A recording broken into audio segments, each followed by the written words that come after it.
Hello, friends. This is your brother Dennis. Let's talk about our community, or the word community, the idea of community for a little bit. Imagine, if you can, in your heart and mind, the perfect community. I think it is defined by, let's start with three things. Practical. First, practical love. I'm talking about love that is not subjective. I'm talking about hug the homeless kind of love. That it isn't, oh my God, you dirty, unkempt human being, I can barely hug you. It's, oh my God, your situation, can I please hug you? Kind of love. Practical love in this community. That's not forced, that arrives or comes from a place of purity and a true heart. Practical love. I think practical care. Love is great, right? If you can learn to just truly love without hindrance. But if it's not followed up or something doesn't come behind it, then it's like a thing that is just fallen on its face. There has to be practical care. So I love you. And if I'm eating and you're not eating, that means I'm eating less and we're both eating. Practical care.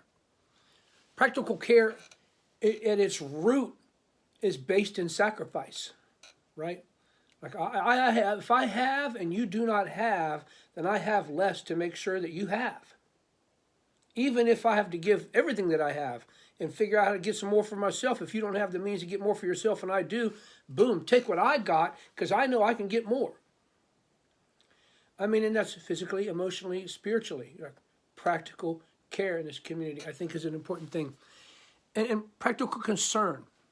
I think that coupled with these first two things, practical concern looks like not really being mindful of yourself. Like, you can't just walk by a person and see that they're in need and at least not be moved. I mean, maybe in the moment you're on the way to the big meeting and trying to whatever, and it doesn't make sense for you to stop in that moment. At least greet the person, you know what I mean? Let them know. Another human being sees you. I'm on my way to doing a thing right now, but hang in there. At least practical concern addresses a need in the best way that you can. When you see a need, you meet that need at whatever level you can. Practical concern. I think if you take any number of people, right, and you put them in a place where this is being practiced, these simple things, practical love, practical care, practical concern. Easy. I'm, of course, looking after me and my health and well-being, but I'm equally looking after you with your health and your well-being.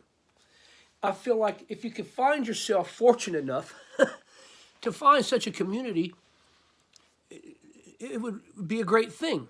Now, there are limitations that we'd have to take into consideration if such a community was A, going to exist, and B, going to be sustainable growth in this community, a larger community, then diversity. You're going to have diversity. The people come from different backgrounds. They've been raised differently. Everybody is bringing a completely different individual experience to this community. And so, in the ideal community, if diversity is going to be a part of this, then you have to be able to talk about it. So this is a community that has to have enough love, care, and concern that as these issues of diversity come in, that at the end of the day, the greater good for the community is the thing that matters, and we can talk about or we can find. It's a free exchange of ideas, okay? It's, okay, I see and understand why you do that the way you do it, but here's my backing behind the way I do it. Have a peaceful conversation about those things, be able to either change each other's viewpoint or walk away like, I guess we have to agree to disagree, but I still love you, right? So I feel like all this stuff together, if you could be fortunate enough to find all these things, and you could find a place where it doesn't matter who you are, if you're an addict or if you're a straight lace, if you want to wear a tennis shoe on one foot and a hiking boot on the other foot, and black socks and shorts. I don't know. If you got hand-painted pictures of hamsters all over your house, of different varieties with different clothings on and everything. And hamsters is your jam. Even those, like, I mean, to explain, like fringe people. I'm not throwing shade on the hamster lovers. Just whatever your thing is. We love you. You can bring your thing. And you can still be a part of this community. I feel like you find yourself in a community that what's inevitably going to happen for you, it encourages you to freely express and cultivate your own authentic self.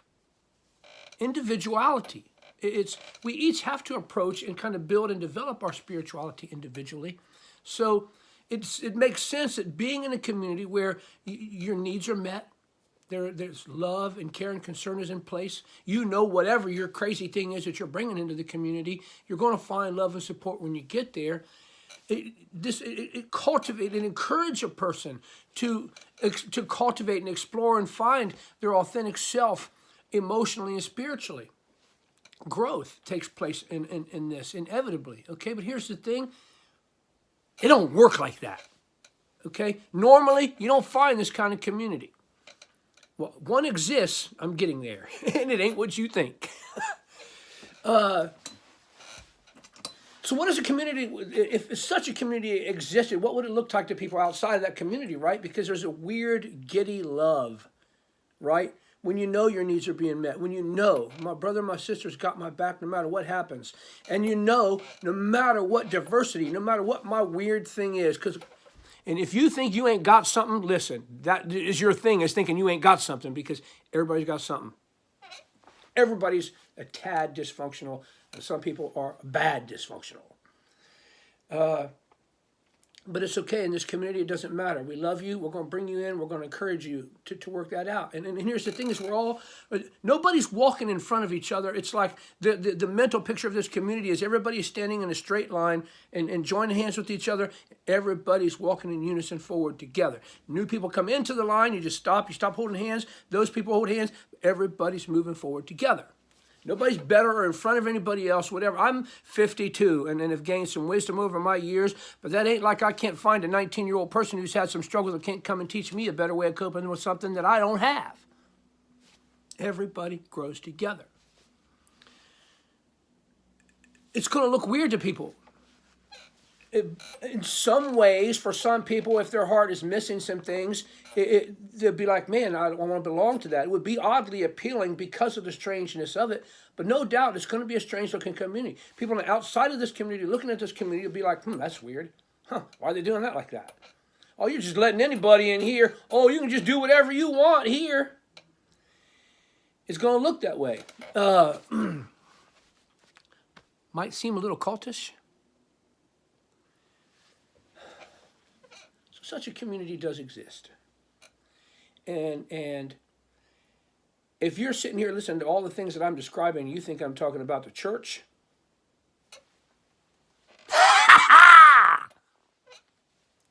Not been my experience, not been the experience of many people around me. In fact, this may become a series of messages. I'm going to entitle this one, An Unlikely Source of Light. That's what I'm going to tag this one. Thinking about it now. I am, of course, talking about the Insane Clown Posse. Whoop, whoop. Come on, these guys never got any radio play. They marched around in the world and did whatever they wanted to do. It is ridiculous as they wanted it to be. But pull back a minute and look at what have they done with the money that they made. And more importantly, look, I don't know if those guys are still touring or what's going on with them, but look at the community that they've built. Now, let me go back and talk about practical love, practical care, and practical concern. Listen, I've really been struggling with some things, man, and the best advice most Christian people can offer me is, well, bless God, just say a prayer. No, man, my juggalo and juggalette friends will weep with me. I'm not saying that some of my Christian friends won't weep with me too. That's not the point. Because most of my Christian friends, the ones that I allow into my gravity, would all agree that the larger Christian community could learn some things from the Insane Clown Posse. Unlikely source of light. diversity. That community has got diversity down. Down with the clown. MMFWCL.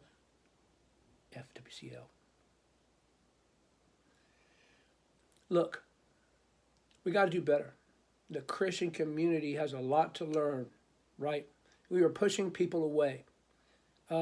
Listen, let me take the opportunity, because I'm most likely going to reach out to some of my Juggalo and Let friends with this, probably post this on a couple of different places. Thank you. I know we're not perfect, right? But I do think after moving around in the world for 52 years, this community has got some things right. Again, I don't mean to fully take a dump on the Christian community because it's doing good things. But man-made tradition and greed has crept its way into modern-day Christianity.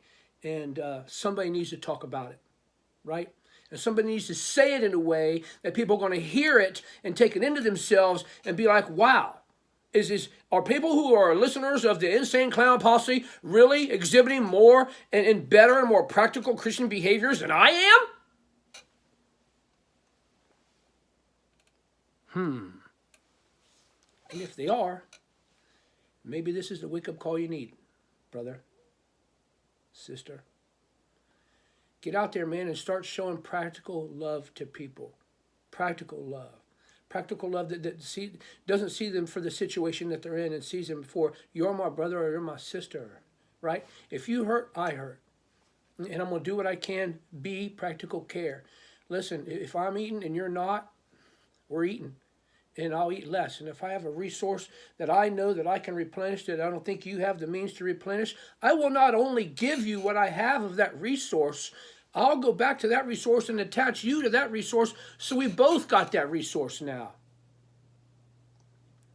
And concern, pure practical concern for people. You know what?